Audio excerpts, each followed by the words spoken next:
फडणवीस मध्यरात्री स्वतः गाडी चालवत मातोश्रीवर। विधानसभा निवडणुकीच्या तोंडावर महाराष्ट्रात राजकीय घडामोडींना पुन्हा वेग आला आहे। भाजप नेते आणि उपमुख्यमंत्री देवेंद्र फडणवीस यांनी उद्धव ठाकरे यांच्या मातोश्री निवासस्थानाची भेट दिल्याचा दावा केला जात आहे।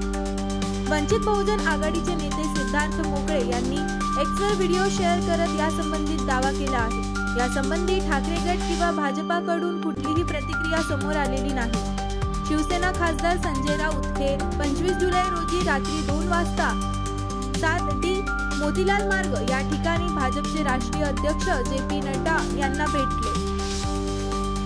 त्यानंतर 5 ऑगस्ट रोजी रात्री 12 वाजता महाराष्ट्राचे उपमुख्यमंत्री देवेंद्र फडणवीस हे स्वतः गाडी चालवत एकटेच मातोश्री बंगला येथे गेले। 2 तास त्यांची बैठक झाली असा आरोप वंचित बहुजन आघाडीचे नेते सिद्धार्थ मोकळे यांनी एक्सवर व्हिडिओतून केला आहे। 6 ऑगस्टला उद्धव ठाकरे दिल्लीला गेले।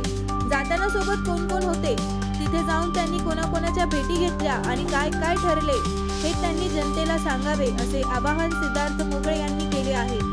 वंचित बहुजन आघाडीला मिळालेली माहिती आम्ही जनतेसमोर ठेवत आहोत। आरक्षणवादी मतदारांना भाजप आणि त्यांचे मित्रपक्ष हे आरक्षणाविरोधी असल्याचे पक्के माहिती आहे। मात्र याच आरक्षणवादी मतदारांनी उद्धव ठाकरेंच्या उमेदवारांना मतदान केले आहे असे मोकळे म्हणाले।